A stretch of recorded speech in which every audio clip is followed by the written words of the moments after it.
The Gallic Wars by Julius Caesar, Book 4. Chapter 1. The following winter, this was the year in which C.N. Pompey and M. Crassus were consuls. Those Germans, called the Usipetes, and likewise the Tentuteri, with a great number of men, crossed the Rhine, not far from the place at which the river discharges itself into the sea. The motive for crossing that river was that, having been for several years harassed by the Suebi, they were constantly engaged in war and hindered from the pursuits of agriculture. The nation of the Suebi is by far the largest and most warlike nation of all the Germans. They are said to possess 100 cantons, from each of which they yearly send from their territories for the purpose of war 1,000 armed men. The others who remain at home maintain both themselves and those engaged in the expedition. The latter, again, in their turn, are in arms the year after. The former remain at home. Thus neither husbandry nor the art and practice of war are neglected. But among them there exists no private and separate land, nor are they permitted to remain more than 1 year in one place for the purpose of residence. They do not live much on corn, but subsist for the most part on milk and flesh, and are much engaged in hunting, which circumstance must, by the nature of their food, and by their daily exercise and the freedom of their life, for having from boyhood been accustomed to no employment or discipline, they do nothing at all contrary to their inclination, both promote their strength and render them men of vast stature of body. And to such a habit have they brought themselves, that even in the coldest parts they wear no clothing, whatever except skins, by reason of the scantiness of which a great portion of their body is bare, and besides they bathe in open rivers. Chapter 2. Merchants have access to them rather that they may have person to whom they may sell those things which they have taken in war, than because they need any commodity to be imported to them. Moreover, even as to labor and cattle, in which the Gauls take the greatest pleasure, and which they procure at a great price, the Germans do not employ such as are imported, but those poor and ill-shaped animals which belong to their country. These, however, they render capable of the greatest labor by daily exercise. In cavalry actions, they frequently leap from their horses and fight on foot, and train their horses to stand still in the very spot on which they leave them, to which they retreat with great activity when there is occasion, nor, according to their practice, is anything regarded as more unseemly or more unmanly than to use housings.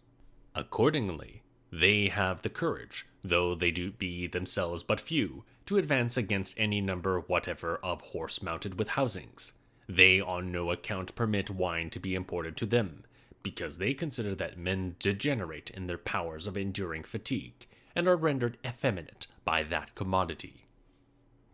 Chapter 3.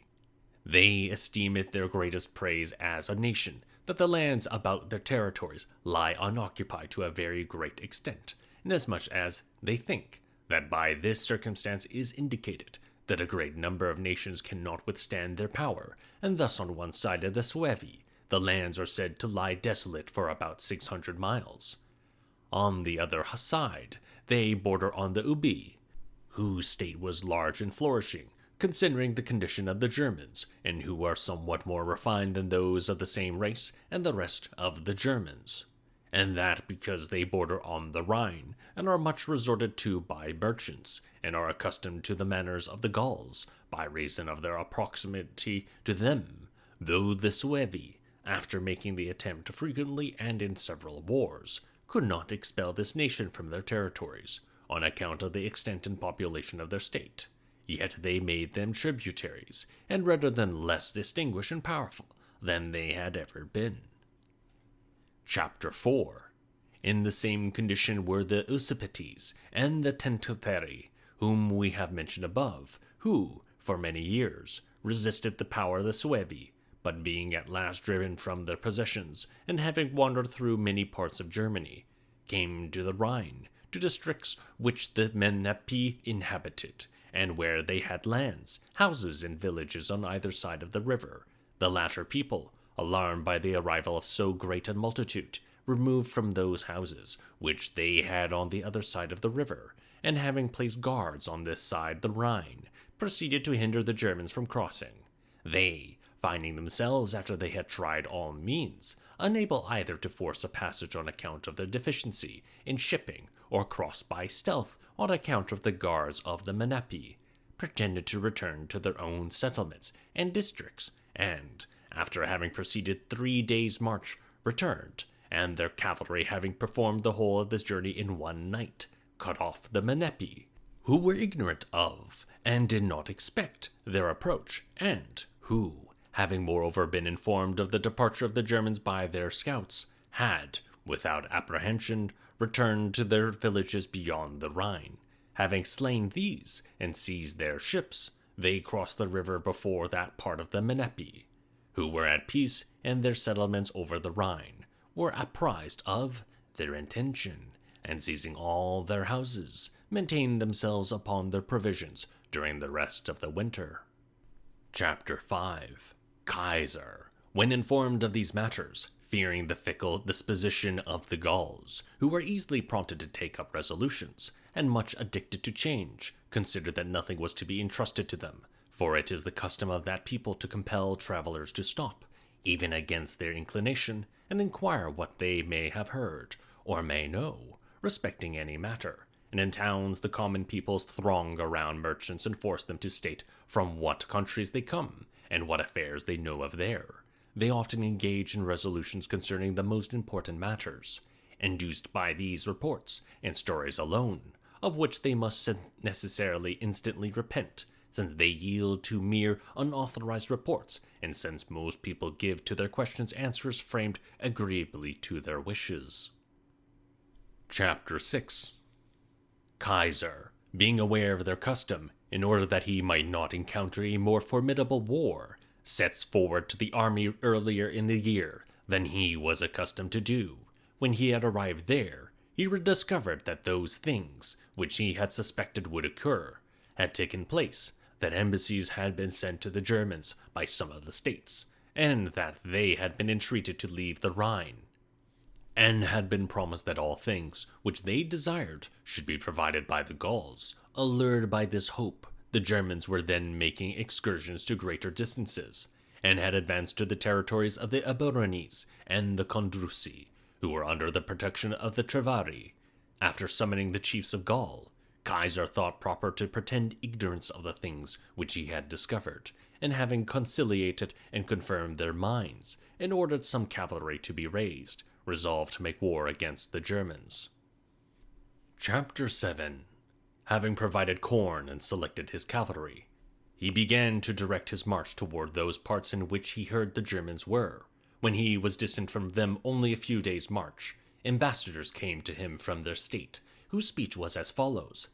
that the Germans neither make war upon the Roman people first, nor do they decline, if they are provoked, to engage with them in arms, for that this was the custom of the Germans handed down to them from their forefathers, to resist whatsoever people make war upon them, and not to avert it by entreaty. This, however, they confessed, that they had come hither reluctantly, having been expelled from their country. If the Romans were disposed to accept their friendship, they might be serviceable allies to them, and let them either assign them lands, or permit them to retain those which they had acquired by their arms, that they are inferior to the Suebi alone, to whom not even the immortal gods can show themselves equally, that there was not at all besides on earth whom they could not conquer. Chapter 8. To these remarks Kaiser replied in such terms as he thought proper, but the conclusion of his speech was that he could not make no alliance with them, if they continued in Gaul, that it was not probable that they who were not able to defend their own territories should get possession of those of others, nor were there any lands lying waste in Gaul, which could be given away, especially to so great a number of men, without doing wrong to others, but they might, if they were desirous, settle in the territories of the Ubii, whose ambassadors were then with him, and were complaining of the aggressions of the Suevi, and requesting assistance from him, that he would obtain this request from them. Chapter 9. The ambassadors said that they would report these things to their countrymen, and, after having deliberated on the matter, would return to Kaiser. After the third day, they begged that he would not in the meantime advance his camp nearer to them. Kaiser said that he could not grant them even that, for he had learned that they had sent a great part of their cavalry over the Meuse to the Ambavarati some days before, for the purpose of plundering and procuring forage. He supposed that they were then waiting for these horse, and that the delay was caused on this account. Chapter 10. The Meuse rises from Mount La Forge, which is in the territories of the Lingones, and, having received a branch of the Rhine, which is called the Wall, forms the island of the Batavi, and not more than 80 miles from it falls into the ocean. But the Rhine takes its source among the Laponeti, who inhabit the Alps, and is carried with a rapid current for a long distance through the territories of the Saranates, Helvetii, Sequani, Mediomatresi, Tribuxi, and Javari, and when it approaches the ocean, divides into several branches, and, having formed many and extensive islands, a great part of which are inhabited by savage and barbarous nations, of whom there are some who are supposed to live on fish and the eggs of sea fowl, flows into the ocean by several mouths. Chapter 11. When Kaiser was not more than 12 miles distant from the enemy, the ambassadors returned to him, as had been arranged, who, meeting him on the march, earnestly entreated him not to advance any further. When they could not obtain this, they begged him to send on a dispatch to those who had marched in advance of the main army, and forbid them to engage, and grant them permission to send ambassadors to the Ubi, and if the princes and senate of the latter would give them security by oath, they assured Kaiser that they would accept such conditions as might be proposed by him, and requested that he would give them the space of 3 days for negotiating these affairs. Kaiser thought that these things tended to the self-same point as their other proposal, namely, that, in consequence of a delay of 3 days intervening, their horse, which were at a distance, might return. However, he said that he would not that day advance further than 4 miles for the purpose of procuring water. He ordered that they should assemble at that place in as large a number as possible the following day, that he might inquire into their demands. In the meantime, he sends messengers to the officers who had marched in advance with all the cavalry, to order them not to provoke the enemy to an engagement, and if they themselves were assailed, to sustain the attack until he came up with the army. Chapter 12.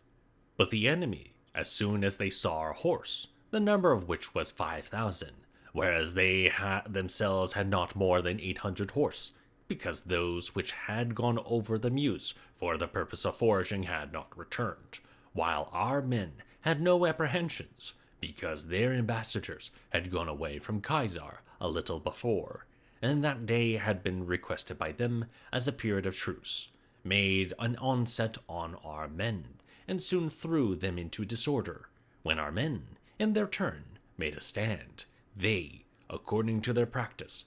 leapt from their horses to their feet, and stabbing our horses in the belly and overthrowing a great many of our men, put the rest to flight, and drove them forward so much alarmed that they did not desist from the retreat till they had come in sight of our army. In that encounter, 74 of our horse were slain, among them Paiso, an Aquitanian, a most valiant man, and descended from a very illustrious family, whose grandfather had held the sovereignty of the state, and had been styled friend by our senate. He, while he was endeavoring to render assistance to his brother, who was surrounded by the enemy, and whom he rescued from danger, was himself thrown from his horse, which was wounded under him, but still opposed his antagonists with the greatest intrepidity, as long as he was able to maintain the conflict, when at length he fell, surrounded on all sides, and after receiving many wounds, and his brother, who had then retired from the fight, observed it from a distance, he spurred on his horse, threw himself upon the enemy, and was killed. Chapter 13.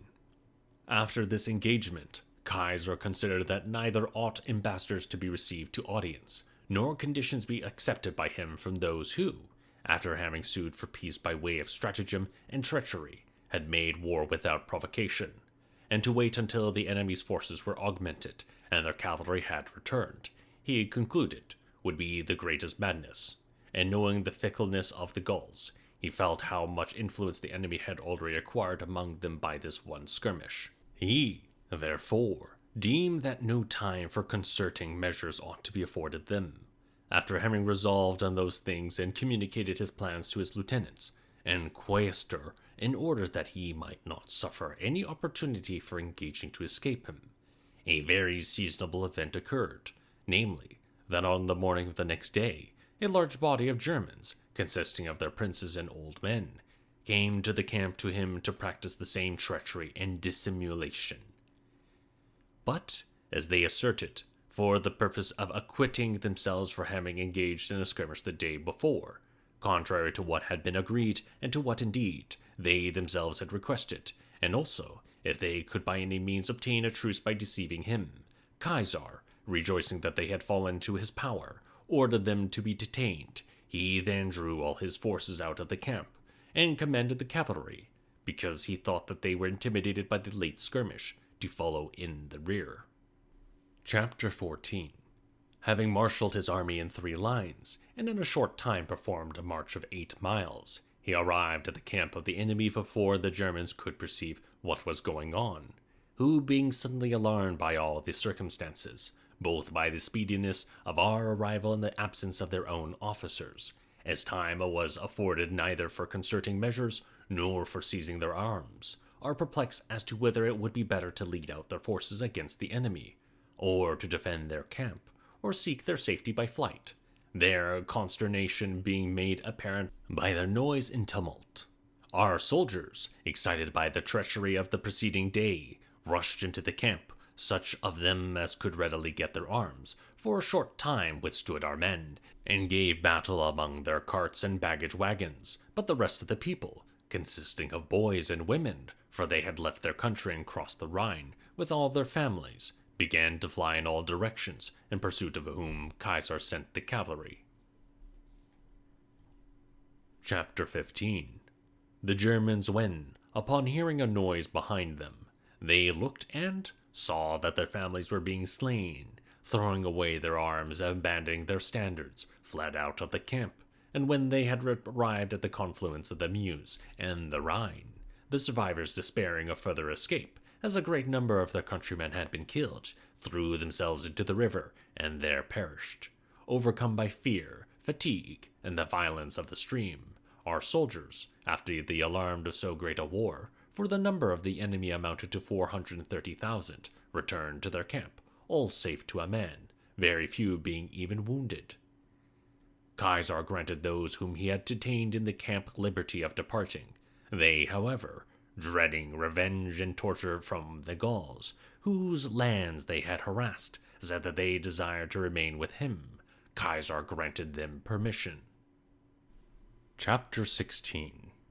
The German war being finished, Caesar thought it expedient for him to cross the Rhine, for many reasons, of which this was the most weighty, that, since he saw the Germans were so easily urged to go into Gaul, he desired they should have their fears for their own territories, when they discovered that the army of the Roman people both could and dared pass the Rhine.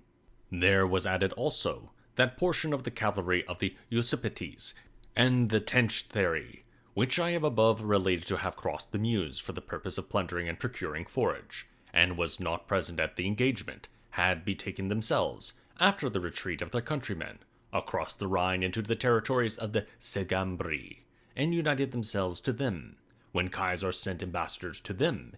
to demand that they should give up to him those who had made war against him and against Gaul, they replied, that the Rhine bounded the empire of the Roman people, if he did not think it just for the Germans to pass over into Gaul against his consent. Why did he claim that anything beyond the Rhine should be subject to his dominion or power? The Ubai, also, who alone, out of all the nations lying beyond the Rhine, had sent ambassadors to Caesar, and formed an alliance and given hostages, earnestly entreated that he would bring them assistance, because they were grievously oppressed by the Suebi, or, If he was prevented from doing so by the business of the Commonwealth, he would at least transport his army over the Rhine, that would be sufficient for their present assistance and their hope for the future. That so great was the name and the reputation of his army, even among the most remote nations of the Germans, arising from the defeat of Ariovistus and this last battle which was fought, that they might be safe under the fame and friendship of the Roman people. They promised a large number of ships for transporting the army. Chapter 17.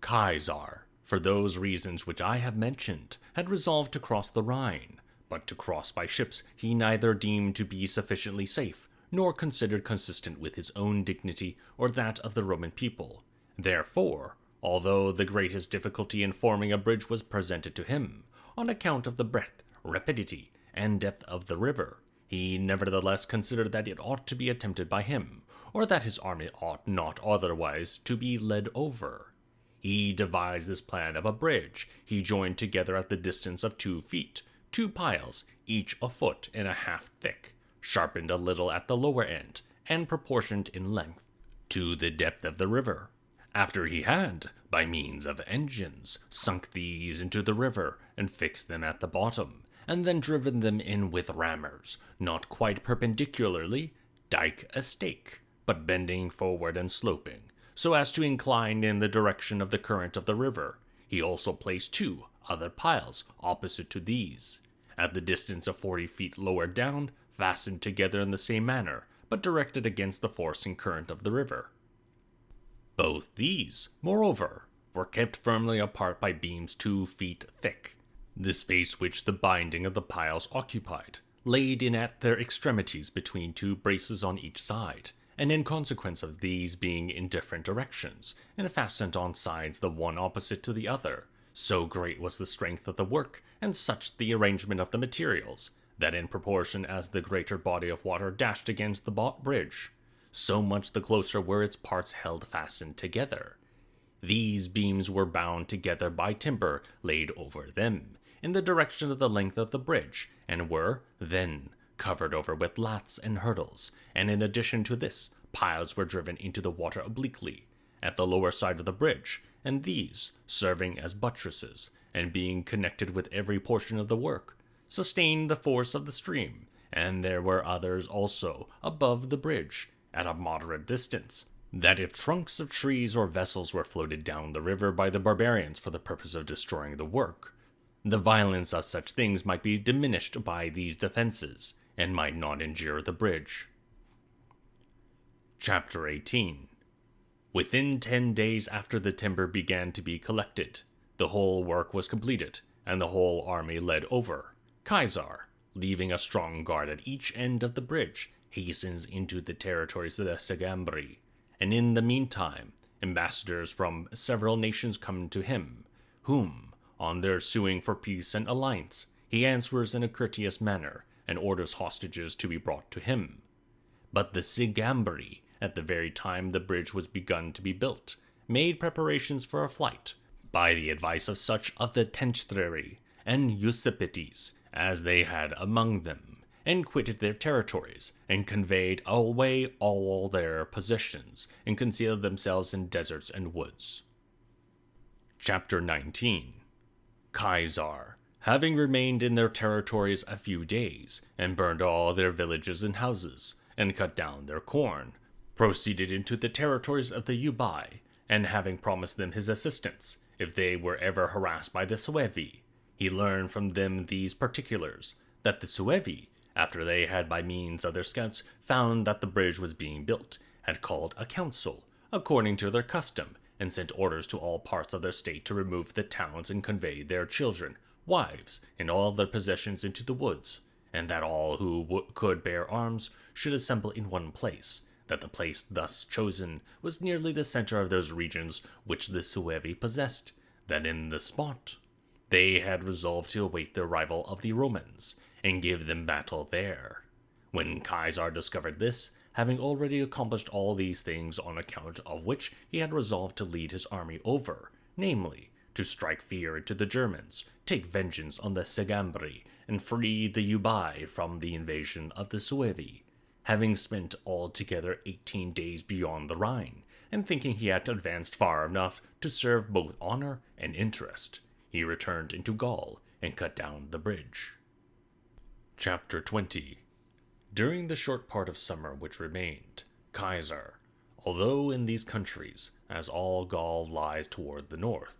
the winters are early, nevertheless resolved to proceed into Britain, because he discovered that in almost all the wars with the Gauls succours had been furnished to our enemy from that country, and even if the time of year should be insufficient for carrying on the war, yet he thought it would be of great service to him if he only entered the island, and saw into the character of the people, and got knowledge of their localities, harbors, and landing places, all which were for the most part unknown to the Gauls, for neither does anyone except merchants generally go thither, nor even to them was any portion of it unknown, except the sea coast, and those parts which are opposite to Gaul. Therefore, after having called up to him the merchants from all parts, he could learn neither what was the size of the island, nor what or how numerous were the nations which inhabited it, nor what system of war they followed, nor what customs they used, nor what harbors were convenient for a great number of large ships. Chapter 21. He sends before him Caius Volusinus with a ship of war, to acquire knowledge of these particulars before he in person could make a descent into the island. As he was convinced that this was a judicious measure, he commissioned him to thoroughly examine into all matters, and then return to him as soon as possible. He himself proceeds to the Morini with all his forces. He orders ships from all parts of the neighboring countries, and the fleet which the preceding summer he had built for the war with the Veneti, to assemble in this place. In the meantime, his purpose having been discovered and reported to the Britons by merchants, ambassadors come to him from several states of the island to promise that they will give hostages and submit to the government of the Roman people. Having given them an audience, he, after promising liberally, and exhorting them to continue in that purpose, sends them back to their own country, and dispatches with them Commius, whom, upon subduing the Etruscates, he had created king there, a man whose courage and conduct he esteemed, and who he thought would be faithful to him, and whose influence ranked highly in those countries. He orders him to visit as many states as he could, and persuade them to embrace the protection of the Roman people, and apprise them that he would shortly come thither. Volusinus, having viewed the localities as far as means could be afforded one who dared not leave his ship and trust himself to barbarians, returns to Caesar on the 5th day, and reports what he had there observed. Chapter 22. While Caesar remains in these parts for the purpose of procuring ships, ambassadors come to him from a great portion of the Morini, to plead their excuse respecting their conduct on the late occasion, alleging that it was as men uncivilized, and as those who were unacquainted with our custom, that they had made war upon the Roman people, and promising to perform what he should command. Caesar, thinking that this had happened fortunately enough for him, because he neither wished to leave an enemy behind him, nor had an opportunity for carrying on a war, by reason of the time of year, nor considered that employment in such trifling matters was to be preferred to his enterprise on Britain, imposed a large number of hostages, and when these were brought, he received them to his protection, having collected together and provided about 18 transport ships, as many as he thought necessary for conveying over 2 legions. He assigned such ships of war as he had beside to the quaestor, his lieutenants, and officers of cavalry. There were in addition to these 18 ships of burden which were prevented, 8 miles from that place, by winds, from being able to reach the same port. These he distributed among the horse. The rest of the army he delivered to Q, Titurius Sabinus, and L. Aureocalico Cotta, his lieutenants, to lead into the territories of the Menapi, and those cantons of the Morini from which ambassadors had not come to him. He ordered P. Sulpicius Rufus, his lieutenant, to hold possession of the harbor, with such a garrison as he thought sufficient. Chapter 23. These matters being arranged, finding the weather favorable for his voyage, he set sail about the 3rd watch, and ordered the horse to march forward to the further port, and there embark and follow him. As this was performed rather tardily by them, he himself reached Britain with the first squadron of ships about the 4th hour of the day, and there saw the forces of the enemy drawn up in arms on all the hills. The nature of the place was this: the sea was confined by mountains so close to it that a dart could be thrown from their summit upon the shore. Considering this by no means a fit place for disembarking, he remained at anchor till the 9th hour, for the other ships to arrive there. Having in the meantime assembled the lieutenants and military tribunes, he told them both what he had learned from Volusinus, and what he wished to be done, and enjoined them, as the principle of military matters, and especially as maritime affairs, which have a precipitate and uncertain action, required that all things should be performed by them at a nod and at the instant. Having dismissed them, meeting both with wind and tide favorable at the same time, the signal being given and the anchor weighed, he advanced about 7 miles from that place, and stationed his fleet over against an open and level shore. Chapter 24. But the barbarians, upon perceiving the design of the Romans, sent forward their cavalry and charioteers, a class of warriors of whom it is their practice to make great use in their battles, and falling with the rest of their forces, endeavor to prevent our men landing. And this was the greatest difficulty, for the following reasons, namely, because our ships, on account of their great size, could be stationed only in deep water, and our soldiers, in places unknown to them, with their hands embarrassed, oppressed with a large and heavy weight of armor, had at the same time to leap from the ships, stand amid the waves, and encounter the enemy, whereas they, either on dry ground or advancing a little way into the water, free in all their limbs in places thoroughly known to them, could confidently throw their weapons and spur on their horses, which were accustomed to this kind of service. Dismayed by these circumstances and altogether untrained in this mode of battle, our men did not all exert the same vigor and eagerness which they had been wont to exert in engagements on dry land. Chapter 25. When Caesar observed this, he ordered the ships of war, the appearance of which was somewhat strange to the barbarians, and the motion more ready for service, to be withdrawn a little from the transport vessels, and to be propelled by their oars, and be stationed toward the open flank of the enemy, and the enemy to be beaten off and driven away with slings, arrows, and engines, which plan was of great service to our men, for the barbarians being startled by the form of our ships, and the motions of our oars, and the nature of our engines, which was strange to them, stopped, and shortly after retreated a little, and while our men were hesitating whether they should advance to the shore, chiefly on account of the depth of the sea, he who carried the eagle of the 10th Legion, after supplicating the gods that the matters might turn out favorably to the legion, exclaimed,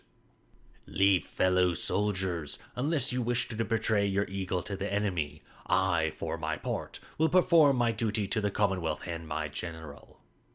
When he had said this with a loud voice, he leapt from the ship and proceeded to bear the eagle toward the enemy. Then our men, exhorting one another that so great a disgrace should not be incurred, all leapt from the ship. When those in the nearest vessel saw them, they speedily followed and approached the enemy.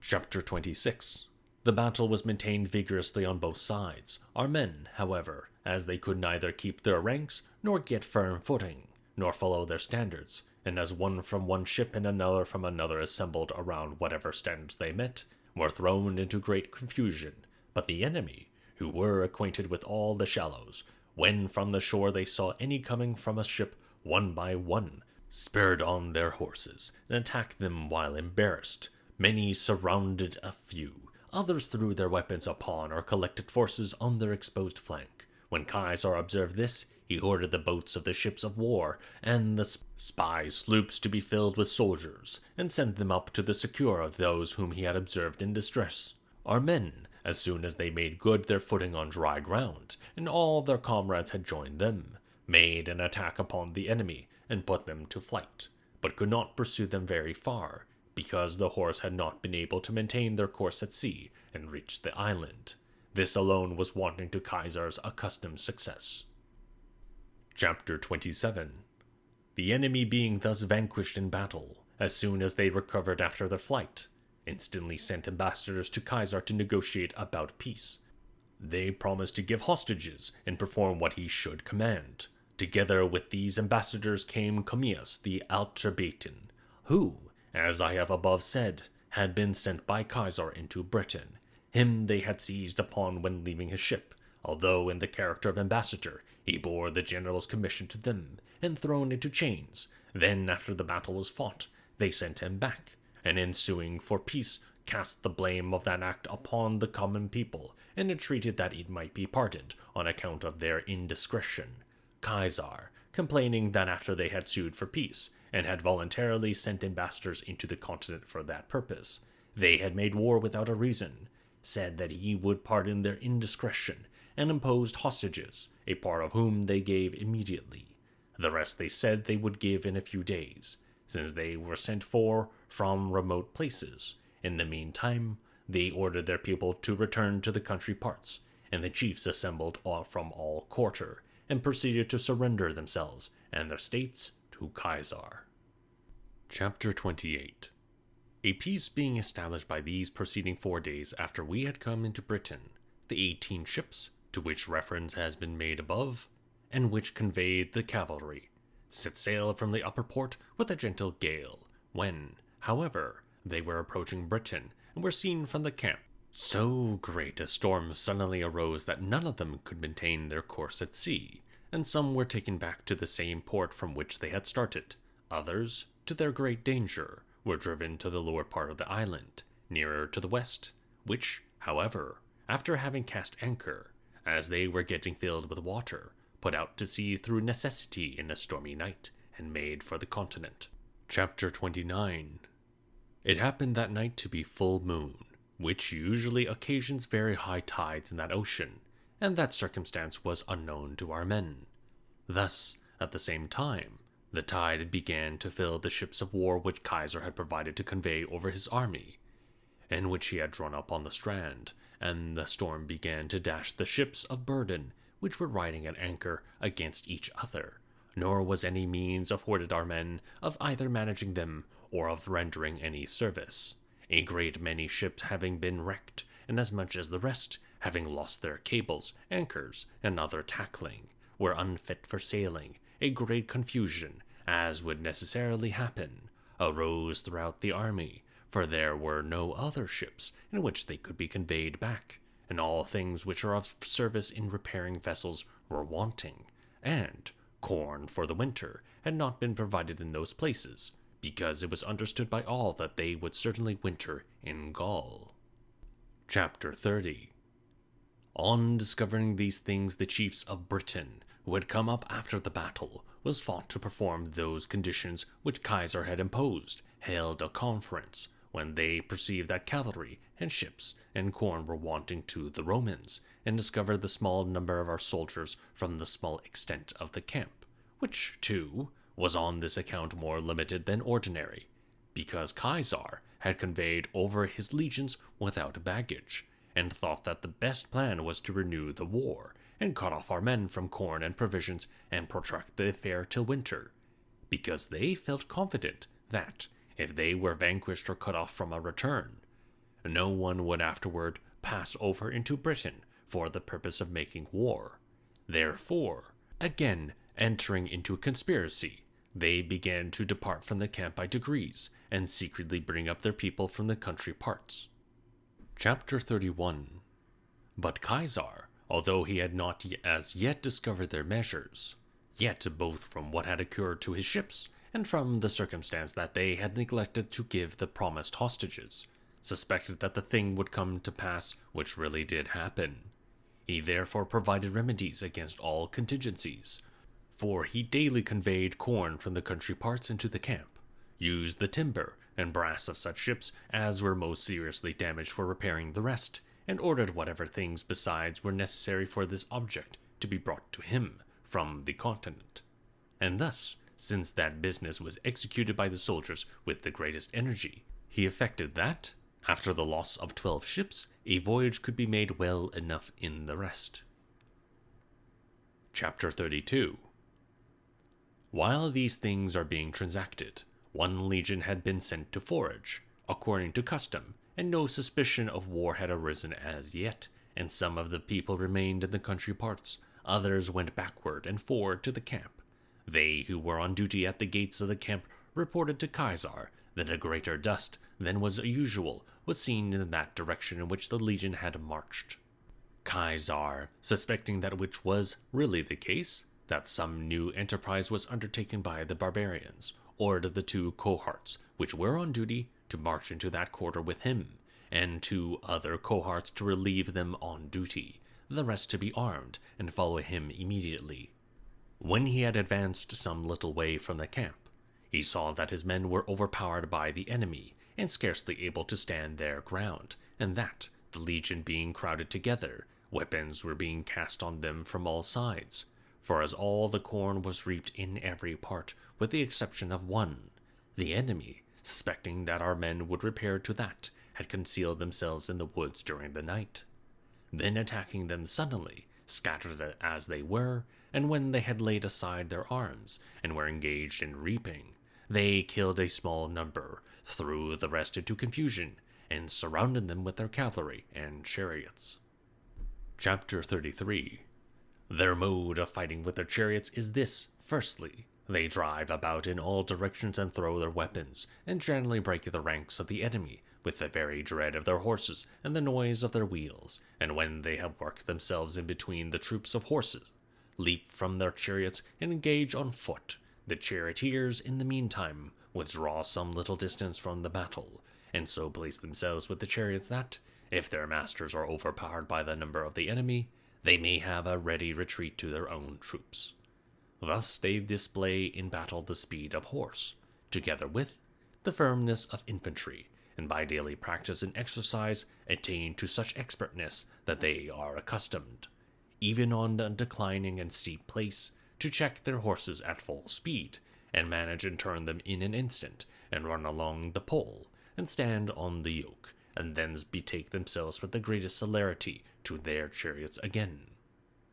Chapter 34. Under these circumstances, our men being dismayed by the novelty of this mode of battle, Kaiser most seasonably brought assistance, for upon his arrival the enemy paused, and our men recovered from their fear, upon which, thinking the time unfavorable for provoking the enemy, and coming to an action, he kept them himself in his own quarter, and, a short time having intervened, drew back the legions into the camp. While these things are going on, and all our men engaged, the rest of the Britons, who were in the fields, departed. Storms then set in for several successive days, which both confined our men to the camp and hindered the enemy from attacking us. In the meantime, the barbarians dispatched messengers to all parts, and reported to their people the small number of our soldiers, and how good an opportunity was given for obtaining spoil, and for liberating themselves forever, if they should only drive the Romans from their camp. Having by these means speedily got together a large force of infantry and of cavalry, they came up to the camp. Chapter 35. Although Kaiser anticipated that the same thing which had happened on former occasions would then occur, that, if the enemy were routed, they would escape from danger by their speed, still, having got about 30 horse, which Commius, the Atrebatian, of whom mention has been made, had brought over with him from Gaul, he drew up the legions in order of battle before the camp. When the action commenced, the enemy were unable to sustain the attack of our men long, and turned their backs. Our men pursued them as far as their speed and strength permitted, and slew a great number of them. Then, having destroyed and burned everything far and wide, they retreated to their camp. Chapter 36. The same day, ambassadors sent by the enemy came to Kaiser to negotiate a peace. Kaiser doubled the number of hostages which he had before demanded, and ordered that they should be brought over to the continent, because, since the time of the equinox was near, he did not consider that, with his ships out of repair, the voyage ought to be deferred till winter. Having met with favorable weather, he set sail a little after midnight, and all his fleet arrived safe at the continent, except 2 of the ships of burden, which could not make the same port which the other ships did, and were carried a little lower down. Chapter 37. When our soldiers, about 300 in number, had been drawn out of these 2 ships, and were marching to the camp. The Morini, whom Caesar, when setting forth for Britain, had left in a state of peace, excited by the hope of spoil, at first surrounded them with a small number of men, and ordered them to lay down their arms, if they did not wish to be slain. Afterward, however, when they, forming a circle, stood on their defense, a shout was raised, and about 6,000 of the enemy soon assembled. Which being reported, Caesar sent all the cavalry in the camp as a relief to his men. In the meantime, our soldiers sustained the attack of the enemy, and fought most valiantly for more than 4 hours, and, receiving but few wounds themselves, slew several of them. But after our cavalry came in sight, the enemy, throwing away their arms, turned their backs, and a great number of them were killed. Chapter 38. The day following, Caesar sent Labienus, his lieutenant, with those legions which he had brought back from Britain, against the Morini, who had revolted, who, as they had no place to which they might retreat, on account of the drying up of their marshes, which they had availed themselves of as a place of refuge the preceding year, almost all fell into the power of Labienus. In the meantime, Caesar's lieutenant, Q. Titurius and L. Cotta, who had led the legions into the territories of the Menapii, having laid waste all their lands, cut down their corn, and burned their houses, returned to Caesar because the Menapii had all concealed themselves in their thickest woods. Caesar fixed the winter quarters of all the legions among the Belgae. Thither only 2 British states sent hostages. The rest omitted to do so. For these successes, a thanksgiving of 20 days were decreed by the Senate upon receiving Caesar's letter.